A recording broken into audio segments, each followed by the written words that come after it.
Hey, go ahead and turn to James. Open some scripture.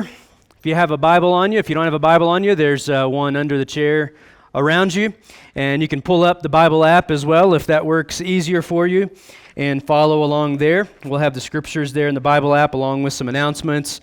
There's a connection card, lots of different things there on the Bible app when you scan it there. As we continue our series in James, and just excited to be in the Word with you guys this morning. Excited to see what he has for us, and it's been insightful for me as I've been looking at this now for a couple of weeks, this passage in James chapter 3, starting in verse 13 is where we're going to be here in a second. But here's what we've seen. James has been giving us a picture up to this point, not so much a picture of how we're saved, not so much a picture of how we're justified, but more so what our lives look like when we've been saved and when we've been justified.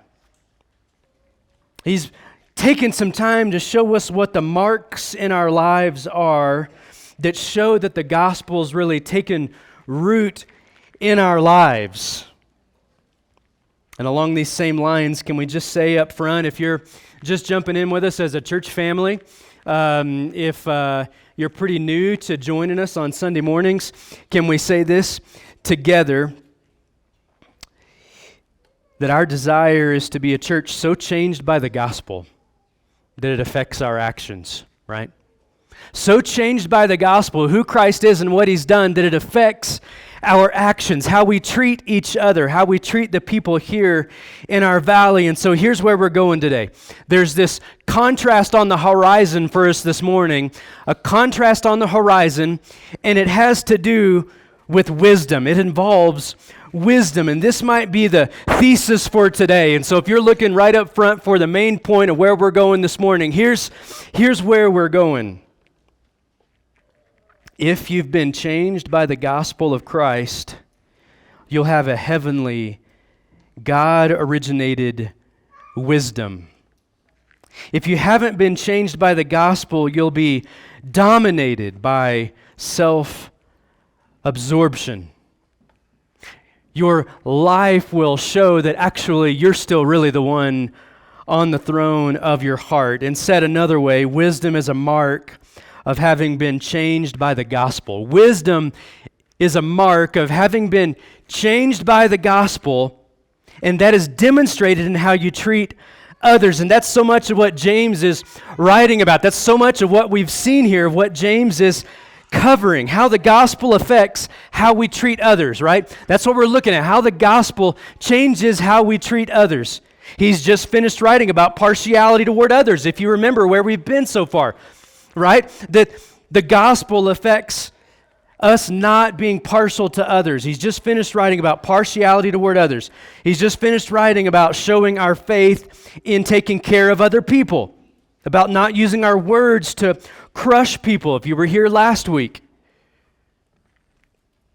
So it's no wonder he'll keep in that same vein and talk about how true wisdom is really evidenced in how we treat people. Let's get to the scriptures before I get too carried away here on the front end. So James chapter 3, verse 13. James is going to start the passage today with a question. James chapter 3, verse 13 starts with a question. It goes like this. Who is wise and understanding among you? And so that's the question. It's the same as if I walked in here. James is addressing us. It's the same as if I walked in here today and just asked you guys, hey, who of you is wise in here? Who of you has understanding? And you would begin to process whether you could raise your hand or not, whether you were wise, whether you had wisdom. Who are the wise ones in here in this gathering? Who really thinks they have wisdom? And we begin to think whether or not we should raise our hand if I were to ask you that. Should I raise my hand? Am I wise? Do I have wisdom? Am I a wise person? Or if I passed out a slip of paper that just said 3 words, are you wise? And then you had a box, check yes or no. And you could just check yes or no as to whether you are wise. And you would be kind of trying to articulate whether you were wise and giving evidence to that, whether you raised your hand, whether you said, yes, I'm wise, or whether you checked yes on the box. And the question you would really want to be asking in that moment is, well, how do I know if I'm a wise person? Right? As you begin to analyze kind of who you were, well, how would I know if I'm wise? Whether I should check yes on the box or not.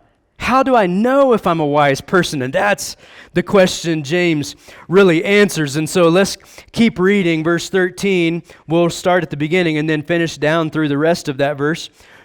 James says, who is wise and understanding among you? And then he answers the question, the evidence. By his good conduct, let him show his works in the meekness of wisdom. And so, who is wise among you?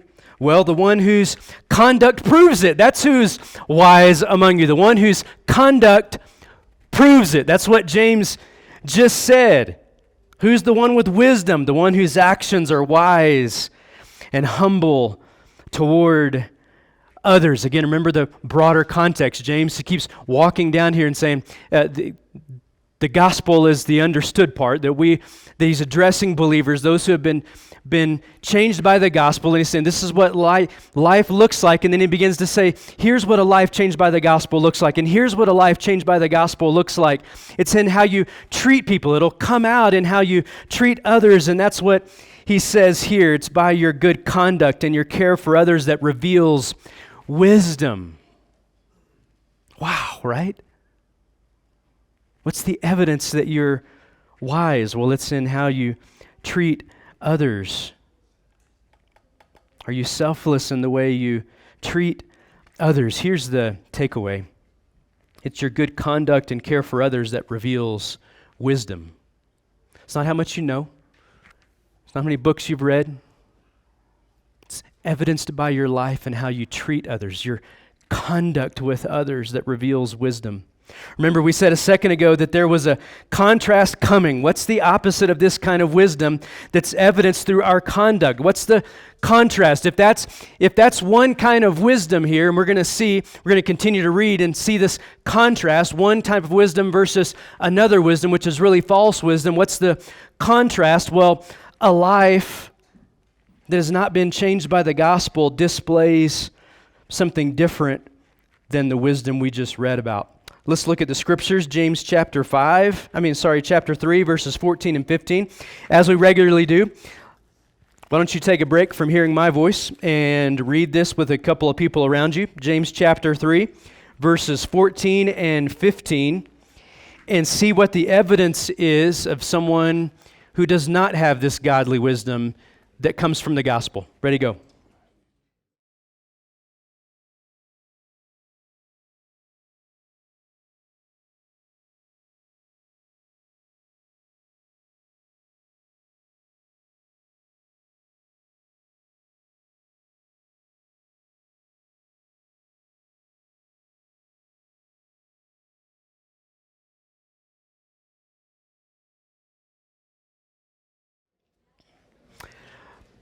Okay, so we've already laid out, here's the evidence of wisdom in your life that obviously comes from the gospel. The evidence is given by your good conduct with others, your works in meekness of wisdom. That's the evidence of one kind of wisdom. And the contrast is what you guys just read. And I'm going to read it again so that we're just soaking in what's being said here. Verse 14, but if you have bitter jealousy and selfish ambition, if we could pause right there and kind of just understand what's being said there, because we can just read over words like that and just say, oh, I know what that means. And we read over and say, let's stop just for a second and make sure we understand what's being said as the evidence for someone that doesn't have this wisdom that we'll see is from above here in a second. Bitter jealousy. This is my summary of bitter jealousy. Being consumed by what others have. So we would say that's typically jealousy is wanting what others have, but I added being consumed by what others have. And so always look at the next person and seeing what they have and wanting it for yourself. But it doesn't stop there. It's being consumed by what others have and thinking you should be the one that has it, because after all, you are the better person. Right? Bitter jealousy. I can't believe what they have. I would love to have see, that's jealousy. I'd love to have what they have. I want what they have, which insinuates you're not happy with the things that the Lord has presently given you. But then this bitterness that comes with that, this self-focus that comes with that is you add an entitlement piece to it, right? I should have that because I'm better than them. I should be the one that has that because after all, I kind of have things more together in my life. Haven't I earned that instead of that person? Bitter jealousy. Evidence that you don't really have the wisdom that's from above. And next we see selfish ambition. But if you have bitter jealousy and selfish ambition, and I had to pause on this one for a while. I had to go look at the dictionary to really understand what's being said. Why did he not just say ambition? Why did he add selfish ambition to it? Because ambition in and of itself may not be all bad. If you just look up the definition of ambition, it's a strong desire to achieve something. We can look at that and go, well, that's not in and of itself bad, a strong desire to achieve something. Right? I mean, if I am working on the car, which I try not to do as much anymore these days, because it just takes me 3 or 4 times as long as it does if I take it to the shop. But if I have a strong desire to achieve something in that repair on the car, that's not necessarily bad. But then you add this piece of selfish ambition, and you get this strong desire to achieve something at the cost of everyone and everything around you. Do you see the difference there? It's all about yourself in your achieving. What you're pursuing in life is rooted in the need to be somebody. Well, I'll accomplish something and I'll show everyone how awesome I really am. I'll show everyone by my achievement that the world really does revolve around me. Anybody identify with that?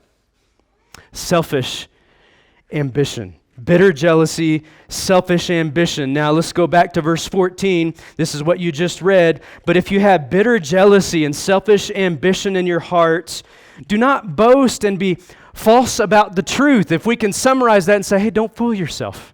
That's not the wisdom that comes from above. That's what James is saying if I'm paraphrasing, right? Don't fool yourself. Where bitter jealousy and selfish ambition are in your life, that's evidence that that's not the fruit of the wisdom that comes from above, that in turn is the fruit of the gospel in our lives.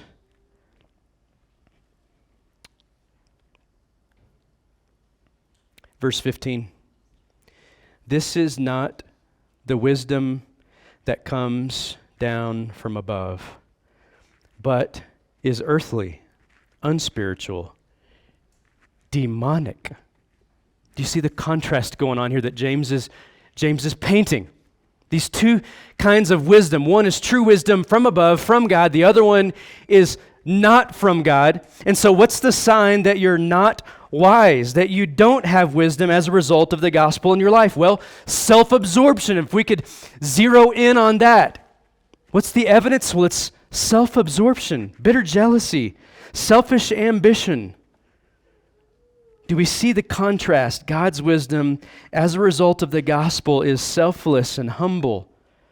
And what's the opposite of godly wisdom and commonplace in someone who hasn't been changed by the gospel? It's selfishness and arrogance. And we're just looking at the fruit. That's what James is trying to get us to do, is just look at fruit. And if we're continuing in the contrast, you have wisdom from above, which comes from who? God, right? We can say that, right? Let's try it again. You have wisdom from above, which comes from who? God. There you go. That's good. You have that on one side. Again, this contrast. And then you have the opposite of that, is a false wisdom or a foolishness that comes from who? The enemy. And I wonder if we picked up on that. I wonder if we picked up on that this opposite, this false wisdom, if the wisdom over here it comes from above, it comes from God, this wisdom over here, we tend to say that it comes from ourselves, but the scripture said it doesn't just come from ourselves, it actually comes from a much darker place. And I wonder if we saw that. Did you see into verse 15? If we just read the whole 15 verse, this is not the wisdom that comes down from above, but is earthly, unspiritual, and what? Demonic. Because on the front end of this, I would have said, well, yeah, we have God's wisdom, and then we have our wisdom, which is really foolishness in and of itself. But James takes it a step further. Two kinds of wisdom from God and a false wisdom from Satan. So follow me here. In these moments when we think we know better than God, because we all walk in those moments, right? Where we think we know better than God, where we're like, God, I know your word says this, but you meant that for all the other people in the world and not for me. And then we end up in this place where we think we know better than God when we know what God says, but think, well, he didn't really mean me specifically, and we try to chart our own path according to our own wisdom, right? Every one of us have been there, right? And in that moment, whose wisdom are we actually tapping into if it's not God's wisdom? It's Satan's. And that was sobering for me. A sobering thought, because James takes it a step further than just me taking my own way. It's either God's wisdom or it's not. But it's the norm in our culture, right? Follow your heart, you do you, listen to your heart. This is the cultural standard, right? Thinking of yourself as your best source of wisdom. And how common is this with us, right? Thinking of ourselves as our best source of wisdom. I know better what's for me than any other source.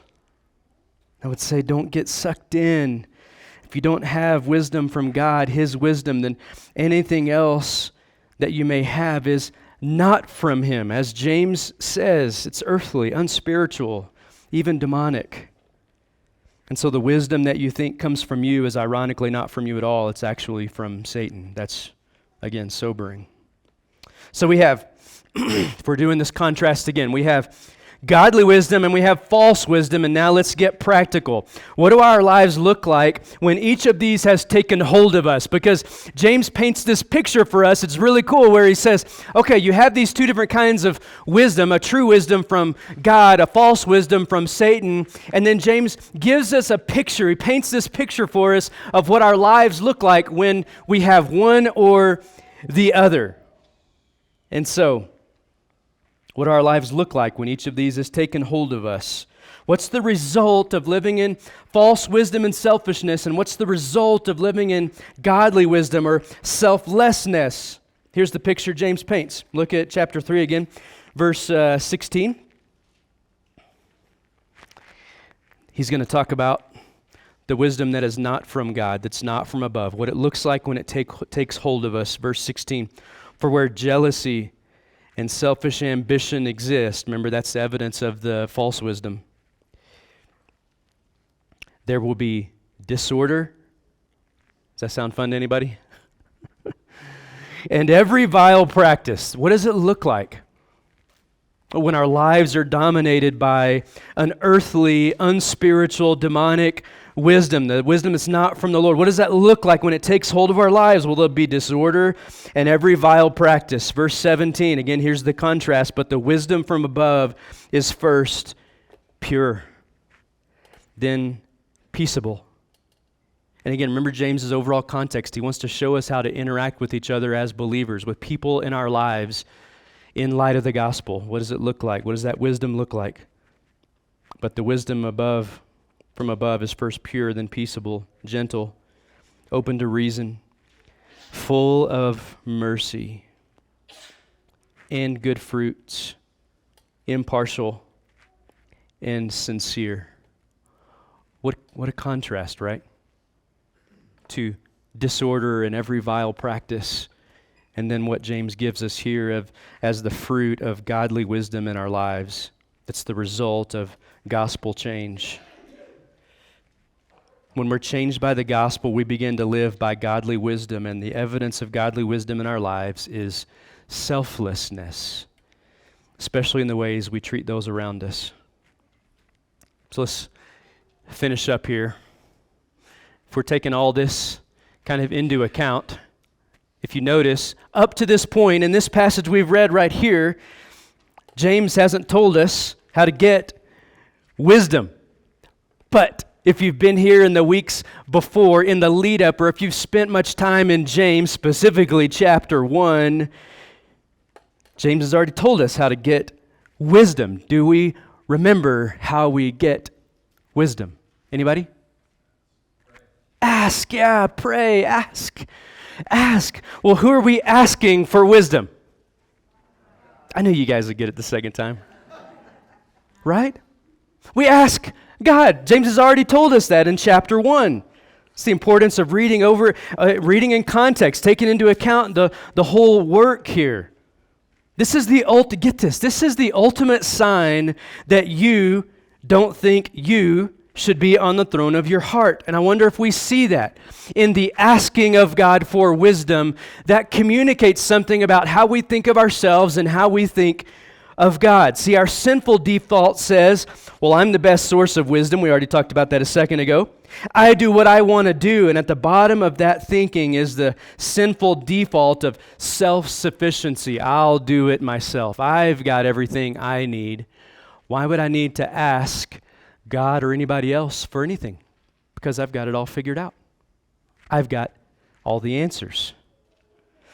But the groundwork for the gospel says this: I don't have what it takes, but He does. He's my source, and He is enough. And asking for wisdom is a reflection of this truth. It's our recognition that He holds wisdom, and if we want wisdom, it's His to give, and He's the source. And I love the visual of this. I was trying to think of something that could represent wisdom, and honestly, this is just the first thing I grabbed this morning, kind of last minute. I don't know why I grabbed this, other than it looked good. I'm like, I would like to eat this. And so I'm trying to think, okay, if this represented wisdom, and this is super simple, guys. This is nothing that's going to blow your mind, but maybe the simplicity of it will come back to us as we understand that God has wisdom and we don't, and we ask Him for it, right? Kobe, come up here. So, give Kobe a hand. Yeah. This is Kobe, if you don't know Kobe. So let's just pretend that Kobe has wisdom, and that's wisdom. And so Kobe possesses wisdom, right? Do I have any wisdom right now? No wisdom. And so in order to get what Kobe has, what do I need to do? Ask for it, right? Do I have anything in my hands? Remember that image, right? That's how we come to Him, empty-handed, right? It's the posture, it's the groundwork for the gospel. And so I come empty-handed and I ask Kobe for wisdom, because who has wisdom? Kobe. I don't. And so I'm going to come to Kobe, and if we're carrying out the illustration, we could just say Kobe's room at Timberline is just full to the ceiling of wisdom.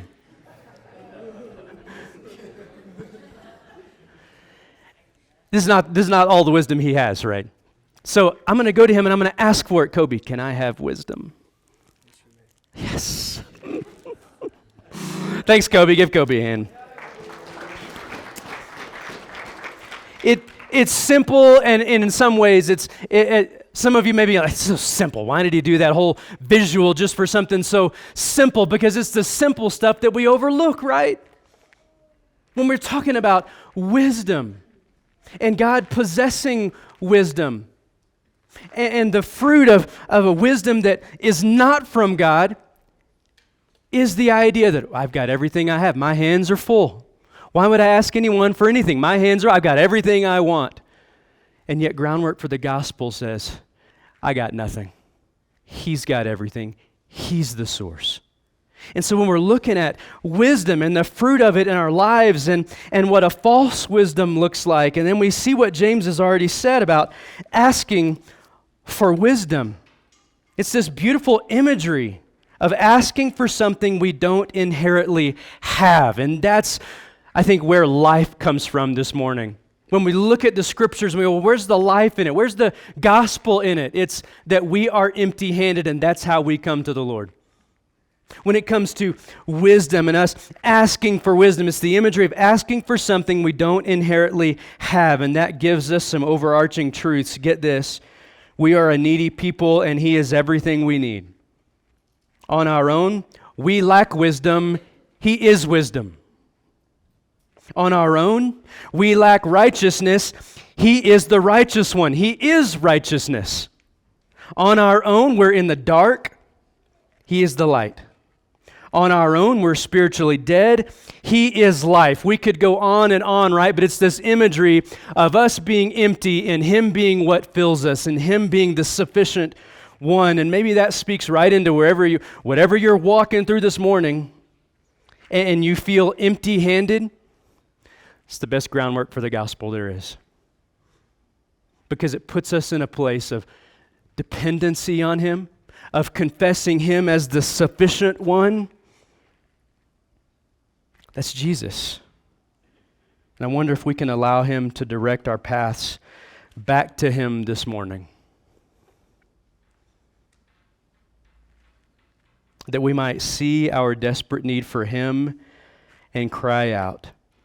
Cry out to the one who is all we need in our insufficiency. He is the all-sufficient one.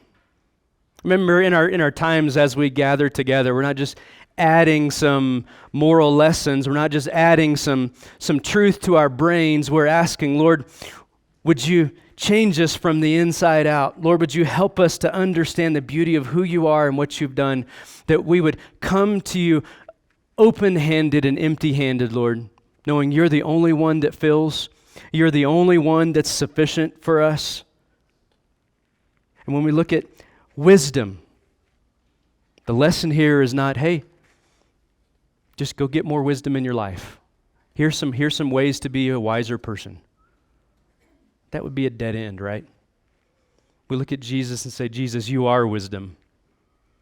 And as you change us from the inside out, as you bring us from darkness into light, the fruit of that in our lives is wisdom. Wisdom from above, wisdom from Him that begins to come out in how we treat others, how we treat each other as a church family, how we treat those in our community. What a beautiful word here from James, pointing us back to the wisdom that comes from Him. Let's go to Him in prayer. And as we pause here in prayer, maybe you take a little bit, maybe just take a few moments and go, God, your word is coming through clearly this morning like I haven't heard in a while. Maybe the first thing you do is thank Him for His word. Maybe the first thing you do is, God, I thank you that you speak. I thank you that you're a good God. And maybe you begin to pray and reflect on the truths that He's revealed to you this morning.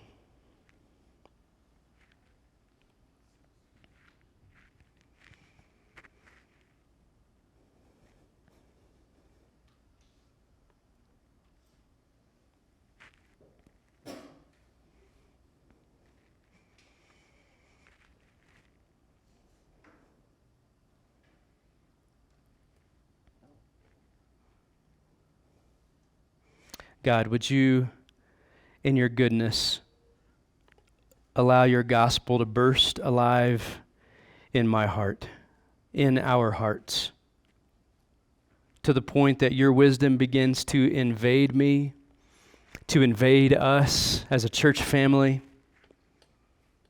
And by your Spirit, would you allow that selfless wisdom to impact how I treat others, how we treat others who you place in our path, whether it be fellow students, whether it be coworkers, whether it be our family members. Jesus, we thank you for the beauty of who you are and what you've done for us. Jesus, you the righteous one dying for us, the unrighteous. Jesus, you being full of life and coming out of the grave as contrasted with us, dead without you. I pray, Lord, that the truth of who you are and what you've done will so burst alive in our hearts that it begins to flow out in wisdom. And not just wisdom that we say we're wise, but the kind of wisdom that shows in our actions how we treat others. Lord, may we be known by our love for each other that springs from you first showing us what love is. We pray these things in your name. Amen.